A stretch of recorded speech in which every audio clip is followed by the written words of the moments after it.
Hello everyone. आज हम लोग अपने डीपीपी के वेक्टर चैप्टर को स्टार्ट करेंगे। डीपीपी नंबर फर्स्ट है ये। ठीक, क्वेश्चन नंबर फर्स्ट से स्टार्ट करते हैं जहाँ पे हमें गिवन है। क्वेश्चन क्या है? Given that A vector plus B vector plus C vector is equal to 0 out of three vector two are equal in magnitude and the magnitude of third vector is square root 2 times that of either of the two having equal magnitude. Then the angle between the vectors are given by. Questions पे ऐसा बोल रहा है कि दो vector हैं जिनका magnitude of कैसा है, सेम है, और एक वेक्टर जो है वो कैसा है कि वो दोनों के वेक्टर्स का मतलब मैग्नीट्यूड का स्क्वायर रूट 2 टाइम्स है। तो मैं ये कंसीडर किया, तो क्वेश्चन मुझे गिवन है कि A vector plus of B vector plus of कौन सा, सी वेक्टर, इसका जो समेशन वो कितना हमारे पास 0 डिग्री है। ठीक, मतलब टोटल ऑफ सॉरी 0 है। A vector plus B vector plus C vector का समेशन 0 है। तो अगर मैं यहाँ से ए वेक्टर की वैल्यू ऑफ निकालूं तो ये मुझे कैसा होगा, minus of B vector plus of कौन सा, सी वेक्टर। तो मैं एज्यूम कर लेता हूँ क्वेश्चंस के अकॉर्डिंग कि मैग्नीट्यूड ऑफ बी वेक्टर और मैग्नीट्यूड ऑफ सी वेक्टर जो है वो इक्वल है एक्स के इक्वल। मेरे पास ये दोनों इक्वल है, और मैग्नीट्यूड ऑफ जो ए वेक्टर है वो square root 2 times of X. ठीक, तो अगर मैं यहाँ से मैग्नीट्यूड को फाइंड करूँ तो मुझे ये पता चलेगा कि मैग्नीट्यूड ऑफ फाइंड करूँगा तो माइनस सिंबल ऑफ रिमूव हो जाएगा। तो ये मेरे पास स्क्वायर रूट दो वेक्टर्स के बीच का समेशन है। तो पैरेललोग्राम ऑफ एडिशन लॉ से B square plus of C square plus of 2bc dot of कितना हो जाएगा मेरे पास, कॉस थीटा। अब अगर देखें तो मैग्नीट्यूड ऑफ ए वेक्टर की वैल्यू स्क्वायर रूट 2x है, और मैं यहाँ पर वैल्यू पुट करूँ तो ये X square plus of X square plus of 2x dot of कितना है मेरे पास, cos थीटा। नेक्स्ट स्टेप में square root 2x is equal to, अगर मैं देखूं तो ये मेरे पास कितना होता हुआ चलेगा, x square 2x square plus 2x square dot of कितना है मेरे पास, ये cos थीटा। अगर इसको और ज्यादा सिंप्लीफाई आप करिए तो ये square root 2x is equal to, आप यहाँ पर से स्क्वायर रूट 2x को कॉमन ले सकते हैं, तो आपको ब्रैकेट के अंदर 1 प्लस ऑफ कितना बचेगा, cos थीटा रिमेनिंग है। ठीक, ये टर्म्स ऑफ कैंसिल आउट हो जाएगा, तो ये बचा कितना, 1 is equal to square root of, मेरे पास ये वैल्यू कितनी हो जाएगी, स्क्वायर रूट 1 प्लस ऑफ किसके इक्वल हो जाएगा, cos थीटा के इक्वल हो जाएगा। अगर ये चीज है तो क्वेश्चंस के अकॉर्डिंग अगर मैं यहाँ पर देखूं तो मैं इसे सिंप्लीफाई करता हूँ, मैं इसको स्क्वायर रूट से बाहर ले आना चाहता हूँ, तो जिससे मेरे पास क्या है, cos थीटा के उस फॉर्मूले को आपको सेलेक्ट करना है जिसमें से ये 1 एलिमिनेट हो जाए, 1 के जस्ट ऑफ, ये प्लस 1 है तो जिसमें माइनस ऑफ टर्म आए। तो cos 2x के फॉर्मेट से आपको दो वैल्यूएशन मालूम है, एक मालूम है 2 cos square x minus of 1, और एक है 1 minus of 2 cos sorry 1 minus of 2 sin square 1 minus 2 sin square x। तो हम इस फॉर्मेट का अगर यूज करें तो 1 is equal to square root 1 plus हो थीटा की प्लेस पे, मतलब 2x की प्लेस पे थीटा है, तो x की प्लेस पे थीटा बाई कितना हो जाएगा, 2 हो जाएगा, तो 2 cos square theta by 2 minus of 1, और ये दोनों टर्म्स ऑफ कैंसिल, तो 1 is equal to square root 2 cos theta by of 2 हो गया, और cos थीटा बाई ऑफ 2 की जो वैल्यू होगी वो 1 बाई ऑफ रूट 2 हुआ। ठीक, अब अगर आप देखिए तो cos थीटा की वैल्यू 1 बाई रूट 2 कब मिलती है, जब थीटा की वैल्यूएशन ऑफ कितनी हो, 45। तो cos ये कितना हो गया, 45। तो थीटा की जो वैल्यू होगी वो 90 डिग्री के इक्विवेलेंट ऑफ जाएगी। तो थीटा की वैल्यूएशन 90 डिग्री, तो एक एंगल बी और सी वेक्टर के बीच का, मतलब एंगल बिटवीन बी एंड सी मेरे पास कितने वेक्टर का है, 90 डिग्री का। तो रिमेनिंग ऑफ एंगल कितना होगा, टोटल ऑफ एंगल समेशन कितना होना चाहिए, 360 डिग्री। तो रिमेनिंग ऑफ टू एंगल्स जो हैं वो मेरे पास, मैं एज्यूमशन करता हूँ कि एक एंगल y है तो दूसरे एंगल की वैल्यू y होगी, क्योंकि दो का मैग्नीट्यूड सेम है तो दो एंगल भी इक्वल होंगे, plus of theta is equal to 360 degree होना चाहिए। तो आपको ये देखिए 90 90 को कितना हो गया, सॉरी थीटा की वैल्यू 90 हो गया तो 360 माइनस ऑफ 90 ये 2y इज इक्वल टू 270। तो जहां से y की वैल्यू बचे हुए दो एंगल कितने आएंगे 135। तो दो एंगल 135 के और वन ऑफ सिंगल एंगल कितने हो जाएंगे 90 डिग्री का। मतलब ऑप्शन नंबर ऑफ कौन सा करेक्ट हो जाएगा, डी करेक्ट हो जाएगा। तो फर्स्ट का जो ऑप्शन करेक्ट है वो कौन सा ऑप्शन करेक्ट है, डी करेक्ट। ठीक है, फिर सेकंड क्वेश्चन पे हम लोग चलते हैं। तो सेकंड क्वेश्चन क्या बोल रहा है, a boy walk uniformly along the side of rectangular park of side 400 metre and 300 metre. ठीक, 400 meter cross 300 meter starting from one corner of the other corner diagonally opposite, which of the following statement is incorrect। Question में ऐसा बोल रहा है कि लड़का है जो वॉक कर रहा है किसके uniformly along the side of कैसा रेक्टेंगुलर के साइड्स के अलोंग मूव कर रहा है, जिसमें से इस पार्क की जो साइज है ये वैल्यूएशन ऑफ मेरे पास यहाँ से कितनी है 400 है और सेकंड साइड से वो हमारे पास ये कितनी है 300 मीटर। ठीक, अब अगर इस तरह से starting from one corner of the other corners पे ये स्टार्ट कर रहा है तो हमें क्या बताना है, ही हैज ट्रेवल्ड ए डिस्टेंस से कौन सा स्टेटमेंट एक्चुअल में करेक्ट है। तो ये क्या बोल रहा है, पहला ऑप्शन ही has travelled a distance of 700 metre. तो देखिए अगर वो इस कॉर्नर से स्टार्ट करके इस कॉर्नर तक पहुंच रहा है तो उसकी ट्रेवलिंग ऑफ जो पाथ की लेंथ है वो एक्चुअल में कितनी होगी, अगर मैं यहाँ से देखूं और यहाँ तक तो 700 मीटर होगा। मतलब ये ऑप्शन करेक्ट है। ठीक, हिज डिस्प्लेसमेंट इज 700 मीटर। तो मेरे पास displacement shortest distance between initial and final point कहलाता है। तो उसका डिस्प्लेसमेंट जो है वो कितना हो जाएगा 500 मीटर हो जाएगा। तो मेरे पास उसका डिस्प्लेसमेंट कितना 700 मीटर तो नहीं होगा बट 500 मीटर होगा। फर्स्ट में ट्रेवलिंग डिस्टेंस भी करेक्ट है। फिर उसके बाद बोल रहा है his velocity is non uniform through out the walk. मतलब वो क्वेश्चन में बोल रहा है कि पूरे वॉक के टाइम पे उसकी यूनिफॉर्म वेलोसिटी नहीं होगी, एकदम कंफर्म। वेलोसिटी मेरे पास क्या कहलाता है, वेलोसिटी डिस्प्लेसमेंट अपॉन टाइम हो रहा है। तो फर्स्ट ऑफ स्टेप में इसका डिस्प्लेसमेंट इधर है तो वेलोसिटी की डायरेक्शन इधर है और टाइम मेरे पास इस हिसाब से। और सेकंड कंडीशन में मेरे पास इसके डिस्प्लेसमेंट की डायरेक्शन चेंज हो गई ना, इसकी वेलोसिटी की डायरेक्शन ऑफ क्या होती चली जाएगी, चेंज होती चली जाएगी। मतलब नॉन यूनिफॉर्म है, मतलब ऑप्शन नंबर डी भी करेक्ट है। सिर्फ एक ही ऑप्शन इनकरेक्ट है और वो भी ऑप्शन नंबर कौन सा, बी। ठीक है, चलिए फिर नेक्स्ट क्वेश्चन पे हम लोग चलते हैं।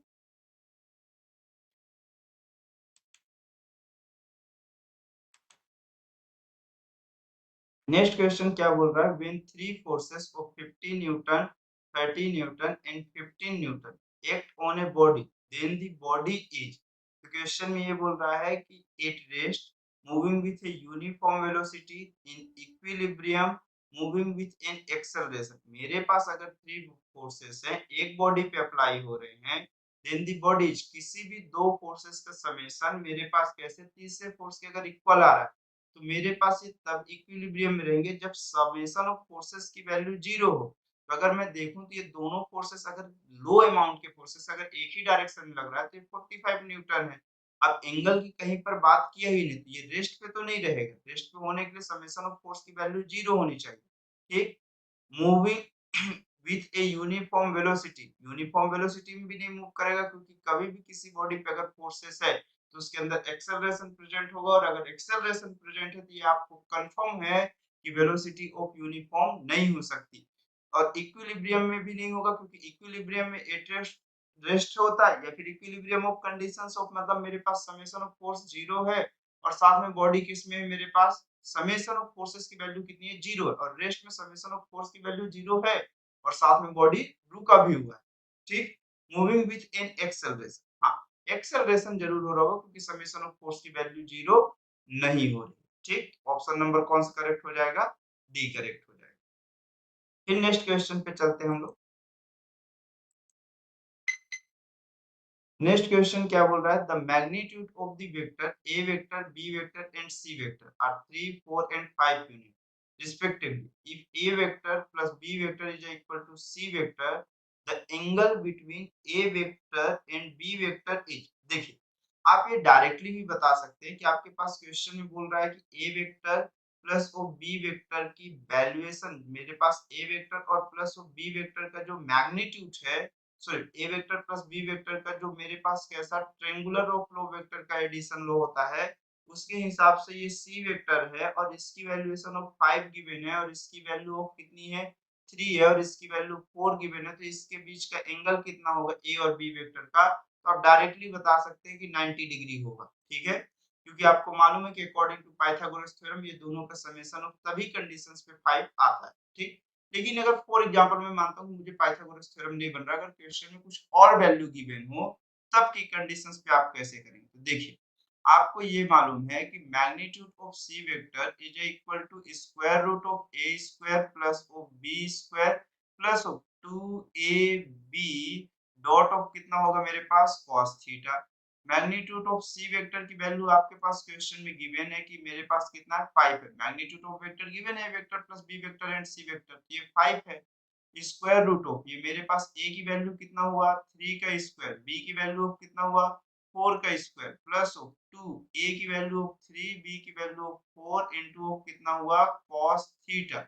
नेक्स्ट स्टेप में ये कितना हो गया 25 is equal to 9 plus of 16 plus of कितना हुआ 12 और इनटू 2 कितना हो गया 24 डॉट ऑफ कितना हो गया cos थीटा। आप देखिए ये टर्म्स और ये टर्म्स मिलके कैंसिल आउट हो जाएंगे, ठीक? देखिए, अब अगर ये टर्म्स ऑफ कैंसिल आउट हो गए तो मतलब मेरे पास ये जीरो हो गया, सब्सट्रैक्ट होगा ना, ये डिवीजन में नहीं आएगा, ये इस साइड आएगा सब्सट्रैक्ट हो जाएगा, ये जीरो हो जाएगा। Zero is equal to 24 cos theta. आपको मालूम है कि cos थीटा की वैल्यू ऑफ जीरो कब होती है, जब थीटा की वैल्यू ऑफ कितनी डिग्री हो 90 डिग्री या 270 डिग्री। तो एक ही ऑप्शन मैच कर रहा है, वो भी ऑप्शन नंबर ए, ठीक है? चलिए फिर नेक्स्ट क्वेश्चन पे चलते हैं हम लोग। नेक्स्ट क्वेश्चन बोल रहा है 100 coplanar force each equal to 10 Newton act on a body each make an angle pi by of 50 with the preceding forces what is the resultant of the force। देखिए, अगर मेरे पास एक बॉडी है और इस पे 100 ऑफ फोर्सेस अप्लाई हो रहे हैं और सभी एक दूसरे से कितने एंगल पे हैं pi by of 50 of angle पे प्रेजेंट है, ये इस तरह से एक सर्कुलर ऑफ पाथ बनाते हुए जाएंगे, तो टोटल ऑफ फोर्सेस में से आप ये देखिए कितना ऑफ फोर्स एक्स्ट्रा बचता है। देखिए 2 पाई तक इक्वल ऑफ एंगल बनाते हुए जा रहे होंगे, ये सभी इसको बैलेंस कर रहे होंगे, ठीक? तो अगर मैं ये बोल रहा हूँ कि एक फोर्स मेरे पास पाई बाय ऑफ 50 का एंगल बना रहा है, ठीक? तो total of angle assumptions of करते हैं कि एक्स ऑफ अमाउंट के एंगल होंगे, ये मेरे पास टोटल कितने हो जाएंगे 2 पाई के इक्वल होना चाहिए। तो मेरे पास पाई से पाई कैंसिल आउट हो जाएगा, तो x की जो वैल्यू होगी वो 100 नंबर ऑफ फोर्सेस मिलके कितना पाई बाय ऑफ 50 का एंगल बनाएंगे। तो हमारे पास क्वेश्चन में बोला भी है कि 100 कोप्लेनर फोर्सेस और सभी का मैग्नीट्यूड सेम है, तो मतलब सभी इक्वल ऑफ एंगल पे और इक्वल ऑफ मैग्नीट्यूड के अगर फोर्सेस लग रहे हैं तो सभी का समेशन कितना हो जाएगा जीरो, मतलब ऑप्शन नंबर कौन सा करेक्ट हो जाएगा डी। बॉडी कहीं मूव ही नहीं करेगी और बॉडी बैलेंस में रही आएगी, ठीक है? या आप ऐसा भी कर सकते हैं कि 100 ऑफ फोर्सेस है, सभी की वैल्यू पाई बाय ऑफ 50 है, टोटल एंगल कितना होगा, तो देखिए 2 पाई तक के एंगल तो बैलेंस रहेंगे, उससे अगर मोर देन आया तो बैलेंस नहीं होगा। तब भी आप देख सकते हो कि टोटल जो एंगल आएगा ये थीटा की वैल्यू वो कितनी आ गई आपके पास 2 पाई, ठीक है? चलिए फिफ्थ का डी हो गया, फिर नेक्स्ट क्वेश्चन पे चलते हैं। नेक्स्ट क्वेश्चन कौन सा है हमारे पास 5 equal forces of 10 Newton. 5 equal forces of कितने न्यूटन के हैं 10 न्यूटन्स के। each are applied at one point and all are lying in one plane if the angle between them are equal the resultant force will be।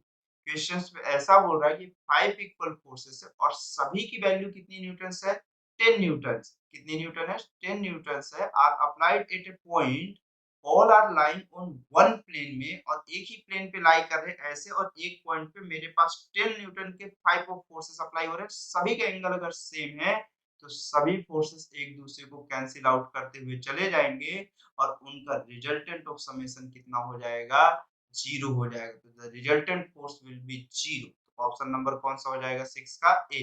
अगर सभी equal magnitude के forces और equal of angle पे apply हो रहे हैं, मतलब उन सभी के एंगल का समेशन कितना हो जाएगा 2 पाई हो जाएगा और यहाँ से अगर हुआ तो टोटल ऑफ एंगल का समेशन भी मेरे पास इस बॉडी को बैलेंस करके रहेगा और बॉडी कहीं नहीं जाएगी, समेशन ऑफ फोर्स की वैल्यू 0 हो जाएगी।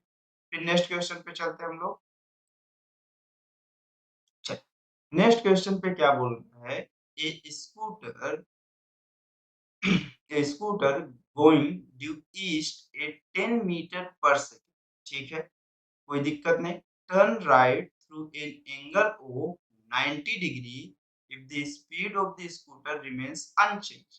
In taking turn, the change is the velocity of the scooter is। तो क्वेश्चंस पे ऐसा बोल रहा है कि एक स्कूटर है, तो पहले हम लोग यहाँ पर डायरेक्शंस ऑफ ले लेते हैं। ये नॉर्थ हुआ, ये साउथ हुआ, ये ईस्ट हुआ और ये कौन सा हुआ, वेस्ट हुआ। ठीक, एक स्कूटर है जो कैसा कह रहा है, गोइंग ड्यू ईस्ट, ईस्ट की डायरेक्शन पे जा रहा है, इस डायरेक्शन पे, और कितने मीटर पर सेकंड से, 10 मीटर पर सेकंड से। ठीक, turn right through an angle of 90 degree. अब अगर वो इस तरह से जा रहा है तो 90 डिग्री पे एक टर्न ले लिया, इन द सेंस ऑफ मेरे पास साउथ की डायरेक्शन में आ गया।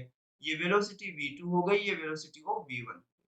दोनों में उसके वेलोसिटी का मैग्नीट्यूड ऑफ सेम है। ठीक, अब इसके बाद remains unchange, scooter speed remains unchange, मतलब वेलोसिटी का मैग्नीट्यूड अभी अनचेंज है।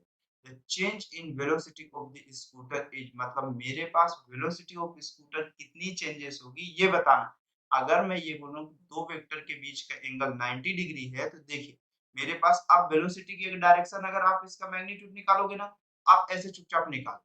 आप डायरेक्टली ये बताओगे कि मेरे पास, चलो यहाँ पर से आप इसको सॉल्व किया, आपके पास 14.14 कहीं से कुछ आया, लेकिन आप डायरेक्शन जैसे साउथ ईस्ट लिखोगे तो आपके पास ऑप्शन कौन सा आ जाएगा, ऑप्शन नंबर साउथ ईस्ट के फॉर्मेट में ऑप्शन नंबर ए लिखोगे और आपके पास वही गलत हो जाएगा, वही गलत हो जाएगा।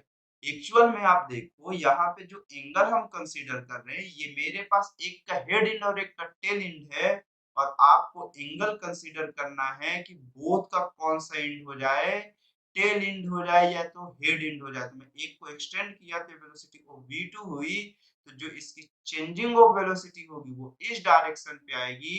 चेंजिंग ऑफ वेलोसिटी को हम कितना लिखेंगे, अगर मैं यहाँ पर क्लोज ऑफ लूप बनाता हुआ चलता हूँ तो मैं एक फॉर्मेट ऑफ देखता हूँ यहाँ से, v1 plus of del v और माइनस ऑफ कितना हो गया मेरे पास, v2 इज इक्वल टू 0 हो जाएगा, तो del v is equal to v2 minus of v1। मतलब मैं ये कह रहा हूँ कि मेरे पास अगर इसकी डायरेक्शन में इधर लिख रहा हूँ तो v2 माइनस ऑफ v1, और इसकी डायरेक्शन ऑफ मेरे पास कैसी हो जाएगी, इस डायरेक्शन में, और इस डायरेक्शन में है साउथर्न वेस्ट डायरेक्शन, और सिर्फ एक ऑप्शन मैच कर रहा है, ऑप्शन नंबर डी। अब मुझे कुछ फाइंड ही नहीं करना है, लेकिन फिर भी मैं एक बार फाइंड करूंगा क्योंकि मुझे इसका मैग्नीट्यूड चाहिए। मेरे पास ये भी तो बोला है कि साउथर्न वेस्ट में स्पीड की वैल्यू भी तो देखना है। तो अगर मैं पैरेललोग्राम ऑफ एडिशन लॉ से जाऊं तो v2 का स्क्वायर प्लस ऑफ v1 का square minus of 2v1 into of v2 into of cos theta. अगले स्टेप में ये मेरे पास कितना हुआ, 10 का स्क्वायर 100 प्लस 10 का square 100 minus of 2 into of 100 into of cos 90 की वैल्यू कितना हो गया, 0।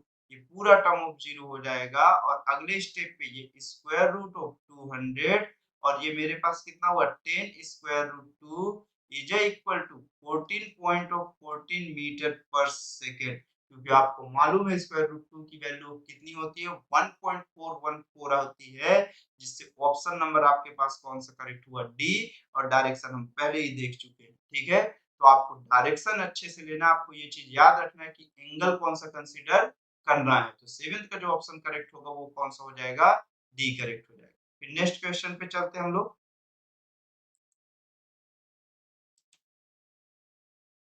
नेक्स्ट क्वेश्चन क्या बोल रहा है हमें, a person go 10 kilometre north, ठीक है, नॉर्थ ईस्ट, और ये हुआ हमारे पास साउथ, और ये हो गया वेस्ट। ठीक, a person goes 10 kilometre north and 20 kilometre east, what will be displacement from initial point.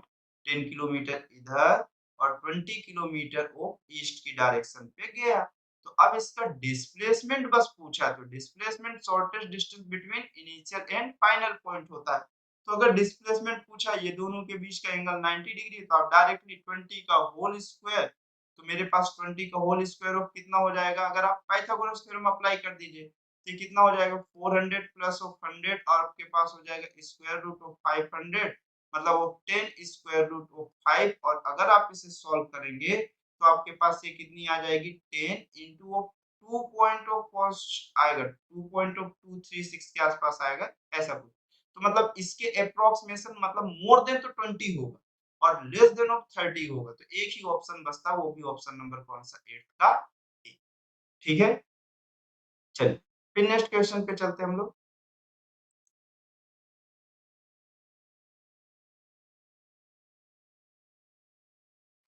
देखिए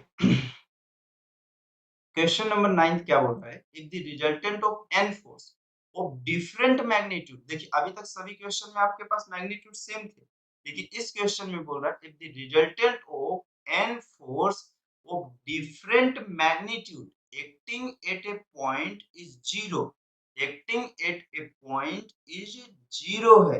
मेरे पास कैसा है एक resultant of N number of forces है सभी का मैग्नीट्यूड कैसा है हमारे पास डिफरेंट है एक्टिंग एट ए पॉइंट है और वो मेरे पास कैसा उसका रिजल्टेंट कितना है zero then the minimum value of N कितनी होगी मिनिमम। देखिए अगर मिनिमम वैल्यू ऑफ एन की वैल्यू अगर जीरो लेना अगर एक फोर्स लेंगे तो आपके पास मूव भी करेगा ठीक है।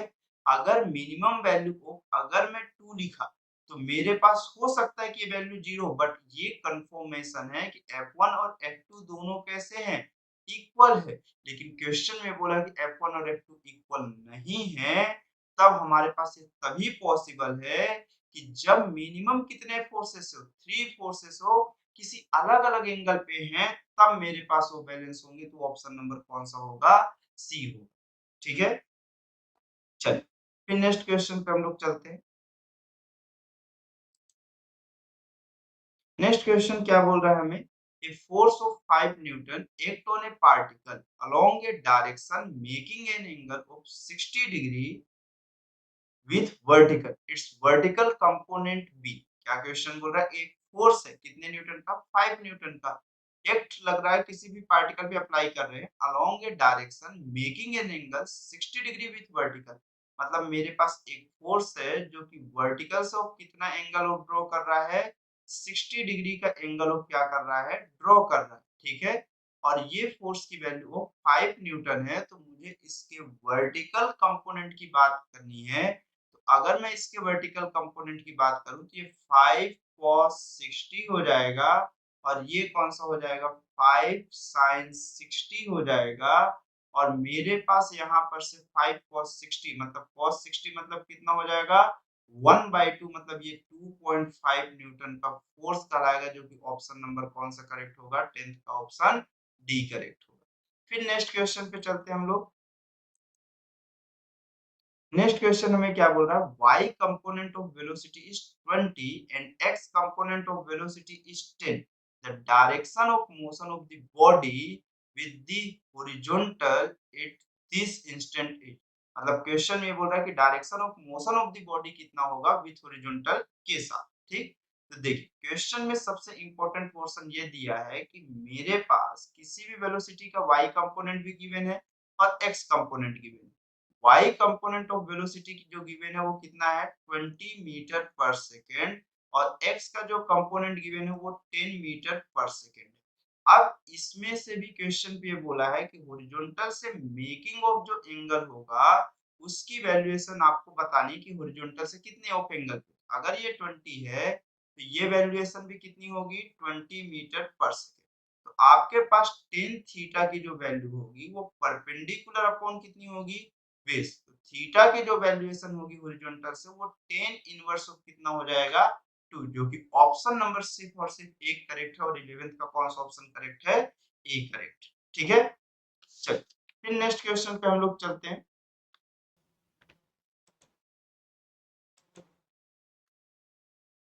अब जैसे इस क्वेश्चन को देखें इस क्वेश्चन में हमें क्या बोल रहा है कि car travels 6 kilometre towards north at an angle 45 degree to the east ठीक and then travel distance 4 kilometer towards north at an angle 135 to the east. How far is the point from the starting point. What angle does the straight line join its initial and final position make with the east? Question में ऐसा बोल रहा है कि एक car जो travel कर रही है, मैं ऐसे वो दिखाते हुए चलता हूँ, ये नॉर्थ साइड हो गया मेरे पास, ये मेरा ईस्ट साइड हो गया, ठीक। एक कार ट्रेवल कर रही है 6 kilometre towards north at an angle of 45 degree to the east. मतलब मेरे पास इस तरह कुछ कंसिडरेशंस ऑफ मैं रखता हूँ, और ये नॉर्थ हुआ, इससे मेकिंग ऑफ एंगल कितने डिग्री का है मेरे पास, 45 डिग्री का है, इस डायरेक्शन में है। ये वैल्यूएशन ऑफ मेरे पास कितनी है, 6 किलोमीटर, ठीक। और उसके बाद कैसा है, north at an angle 45 degree to the east and then travel distance 4 kilometre towards north at an angle of 135 to the east. मतलब ईस्ट से 135 डिग्री के एंगल पे, वो भी नॉर्थ की डायरेक्शन, मतलब लगभग लगभग इस डायरेक्शन, ठीक है, ऐसा। तो ईस्ट से ये एंगल बनाता हुआ चल रहा है, तो मतलब ये लगभग लगभग कुछ इस तरह से चल रहा है, ठीक है। इस एंगल को मैं रेड कलर से दिखा देता हूँ, ये यहाँ से, ठीक। ईस्ट से मेकिंग ऑफ एंगल इसका कितना है, 135, मतलब लगभग लगभग इसके मतलब कैसा, परपेंडिकुलर, ठीक है, इस तरह से है। व्हाट एंगल, अब वैसे क्या बोल रहे हैं क्वेश्चन में, how for is the point from the from the starting point. What what angle does the straight line joining its initial and final position make with the east? मतलब ये resultant of angle कितना बना रहा है, ये चीज मुझे बताना, ठीक है। तो चलिए, सबसे पहले ऑफ इम्पोर्टेंट चीज ये है कि मुझे इसका डिस्प्लेसमेंट कितना हुआ है, ये चीज देखना है, ठीक है। अगर मैं इसके डिस्प्लेसमेंट की बात करूं, तो मेरे पास इसके डिस्प्लेसमेंट के दो कंपोनेंट ऑफ देखने को मिले, या तो ये 6 किलोमीटर और ये कौन सा किलोमीटर है, 4 किलोमीटर। अगर मैं देखूं तो यहाँ पर से ज्वाइनिंग के लिए अगर मैं देखना स्टार्ट किया, तो 6 किलोमीटर और कौन सा, 4 किलोमीटर है। तो मतलब मैं 36 प्लस 16 का स्क्वायर रूट कर सकता हूँ, क्योंकि ये दोनों के बीच में अगर ये एंगल मेरे पास 135 है, तो इस लाइन को अगर मैं आगे ड्रॉ करूं, ये मेकिंग ऑफ 45 होगा, ये 90 डिग्री होगा, तो ये भी बचा हुआ पोर्शन कितने डिग्री का होगा, 90 डिग्री का। तो जो लाइट मतलब जो लाइन यहाँ से जाएगी इस तरह से, ये कितने डिस्टेंस पे होगी मेरे पास, स्क्वायर रूट ऑफ कितना हो जाएगा, 52 किलोमीटर का डिस्टेंस ऑफ ट्रेवल करेगा। अब ये स्क्वायर रूट 52 किलोमीटर तो है, ऑप्शन नंबर सी और डी में से कोई एक करेक्ट हो सकता है, लेकिन इंपॉर्टेंट है कि ये एंगल कितना ड्रॉ होगा, ये एंगल का ही सब गेम है इसमें, ठीक है। तो अगर मुझे इस एंगल की बात की गई है, तो चलिए अब मैं इसको आपको क्लियर विजन पे दिखाना स्टार्ट करता हूँ, ठीक है।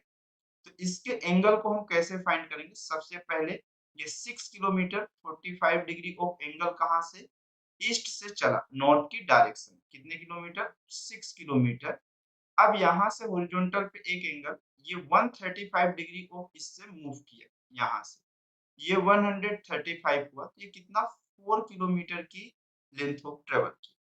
अब क्वेश्चन ये बोल रहा है कि मेरे पास कैसा है, what angle does the straight line joining it's initial and final position make with the east, east के साथ कितने ऑफ एंगल पे ये प्रेजेंट है, ये बताना है, ठीक है। तो देखिए, आप इसको दो तरह से डिस्प्लेसमेंट निकाल सकते हैं। आप ये फाइनल डिस्प्लेसमेंट निकालने के लिए आपको ये पाइथागोरस थ्योरम मैं बता दिया, इसमें कोई दिक्कत की बात नहीं है।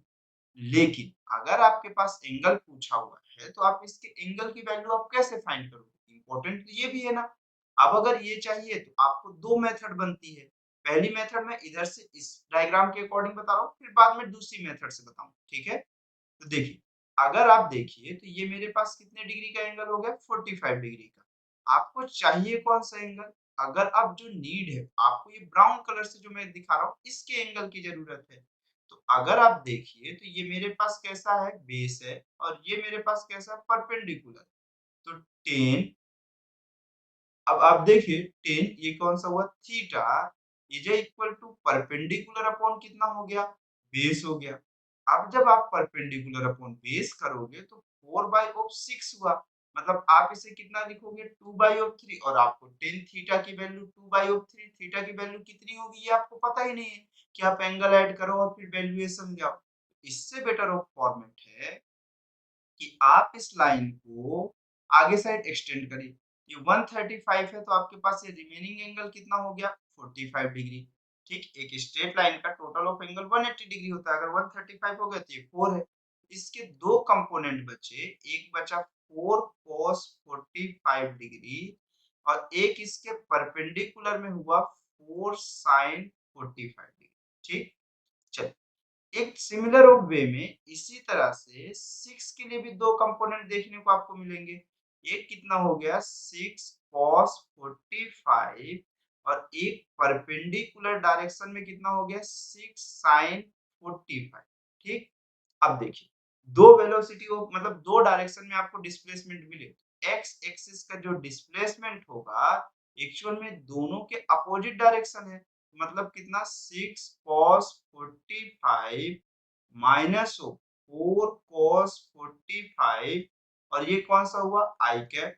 मतलब आप कितना इसे लिखोगे 2 6 माइनस ऑफ 4 2 और cos 45 की value 1 by of square root 2 I cap और एस वाई की वैल्यू अब मैं इसको अपने रफ कर रहा हूँ। ठीक है, इस मेथड से सिर्फ हम डिस्प्लेसमेंट इजीली फाइंड कर सकते हैं। ठीक है, अब अगर मैं एस वाई की वैल्यू देखूं तो एस वाई की वैल्यू कितना होगा 6 sin 45 प्लस 4 sin 45 यही हुआ। जहां पर से कितना हुआ हमारे पास 10 sin 45 की वैल्यू 1 बाय ऑफ रूट 2 और ये कौन सा हुआ हमारे पास j है। ठीक, अब दो वैल्यूएशन दिखी मुझे x एक्सिस की डायरेक्शन में भी और y एक्सिस के भी डायरेक्शन में। अब आपकी मर्जी है, अगर आपको फाइनल डिस्प्लेसमेंट चाहिए, अगर इस वैल्यूएशन की बात कर रहा हूं मैं, तो आप फाइनल डिस्प्लेसमेंट अगर आपको चाहिए तो आप दोनों के मैग्नीट्यूड्स को क्या कर मैग्नीट्यूड मतलब दोनों को स्क्वायर करके, क्योंकि x एक्सिस और y एक्सिस एक दूसरे से 90 डिग्री पे प्रेजेंट है तो आप 2 इसका जब स्क्वायर करेंगे तो ये 4 बाय ऑफ 2 हो जाएगा और ये कितना हो गया 100 बाय ऑफ 2 हो गया। मतलब ये कितना हो गया ये 2 हो गया और ये कितना हो गया 50। तब भी आपके पास s की वैल्यू कितनी हो गई 52 मीटर सॉरी किलोमीटर का डिस्प्लेसमेंट आ गया। ये ओरिजिन पॉइंट से ये डिस्प्लेसमेंट है, बट एंगल की इंपॉर्टेंस हम समझते हैं। इस एंगल की बात मैं कर रहा हूँ, ये एंगल कितना होगा हम सिंपल सॉफ्टनेस्ट फॉर्मेट में चलते हैं। आपको मालूम है कि ईस्ट से बनाना है, मतलब टेन थीटा की वैल्यू परपेंडिकुलर अपॉन कितना हो जाएगा बेस हो जाएगा। परपेंडिकुलर की वैल्यू 10 बाय ऑफ रूट 2 थी और बेस की वैल्यू 2 बाय ऑफ रूट 2 थी। 2 root 2 cancel, theta is equal to 10 inverse of 5 हो गया, जो कि वैल्यूएशन आपके पास आएगी। देखिए आपके पास स्क्वायर रूट 52 किलोमीटर दो वैल्यूएशन में है, लेकिन आपके पास 10 इनवर्स 5 सिर्फ एक ऑप्शन में हो, वो भी कौन सा ऑप्शन, ऑप्शन नंबर ऑफ कौन सा करेक्ट है इसका सी करेक्ट है। तो 12 का जो ऑप्शन करेक्ट है वो कौन सा हमारे पास सी है। ठीक, चलिए फिर नेक्स्ट क्वेश्चन पे हम चलते हैं। नेक्स्ट क्वेश्चन क्या बोल रहा है A vector is turn without a vector is turned without a change in its length through a small angle d theta. The value of del a vector and del a are respectively. Questions पे ये बोल रहा है कि मेरे पास एक point of O है। ठीक, जो कि कितना मेरे पास कितना है यहाँ पर से ए वेक्टर है। अब क्या बोल रहा है ये टर्न कर रहा है without it changes its length, मतलब ये बिना अपने चेंज किए हुए लेंथ एक दूसरे पॉइंट तक पहुंच गया है, जिसका मेकिंग ऑफ एंगल कितना मेरे पास डी थीटा है और डायरेक्शन भी अपने चेंजेस कर रहा है। मतलब इसकी वैल्यू कितनी है ए वेक्टर है। अब वैल्यू बोल रहा है कि the value of del A vector का मैग्नीट्यूड और डेल ए रिस्पेक्टिवली कितना होगा। ठीक, तो अगर ये चीज आप देखो तो आपके पास ये मालूम है कि मैं अगर उसे ओ कहूं और इनिशियल पॉइंट को ए और फाइनल पॉइंट को बी कहूं, तो मेरे पास ये इसी डायरेक्शन पे मूव कर रहा होगा। तो अगर ये इसी डायरेक्शन में मूव कर रहा है तो आपके पास डेल ए वेक्टर की जो वैल्यू होगी, आपको मालूम है कि वेक्टर के ट्रायंगल ऑफ एडिशन लॉ से एक क्लोज ऑफ लूप में हम जब मूव करेंगे तो टोटल डिस्प्लेसमेंट की वैल्यू 0, तो सबसे first of O A vector plus of कौन सा A B vector, small of angle है तो ये स्ट्रेट ऑफ लाइन काउंट कर सकते हैं, minus of B O vector is equal to 0। तो नेक्स्ट स्टेप में मेरे पास कौन सा हुआ, A B vector is equal to B O vector minus of O A vector हुआ, ठीक है। चलिए, अब अगर ये चीज हुआ तो ये वैल्यूएशन ऑफ मेरे पास किसके इक्वल है, अगर मैं देखूं तो ये मेरे पास डेल ऑफ ए वेक्टर के इक्वल है। ये जो इक्वल टू ऑफ कितना है, B O vector minus of O A vector है, ठीक।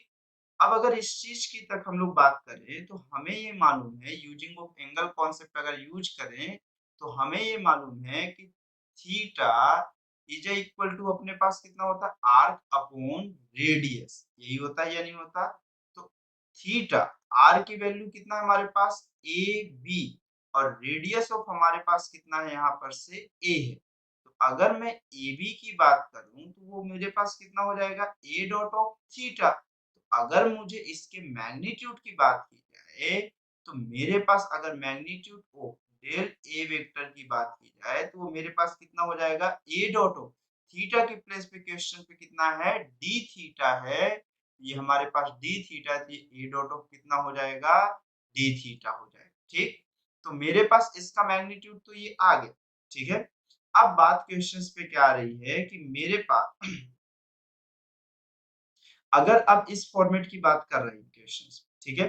अब अगर इस फॉर्मेट की बात कर रहा है तो जो कि मैग्नीट्यूड ऑफ ए की बात कर रहा है, अगर इसके मैग्नीट्यूड ऑफ डेल ए की बात कर रहा है, ये दोनों तो मेरे पास इक्वल ऑफ वैल्यूएशन, अगर दोनों को मैं सब्सट्रैक्ट भी कर दिया तो a माइनस ऑफ ए की वैल्यू कितनी हो गई, 0। तो फर्स्ट ऑफ आंसर ये हो गया, सेकंड ऑफ आंसर ये हो गया, जो कि ऑप्शन नंबर कौन सा करेक्ट हो गया, बी। एक वही मैच ही हो रहा था, मुझे पहला ही मिलते हुए मैं इसको चेंज करके लिख सकता, ठीक है।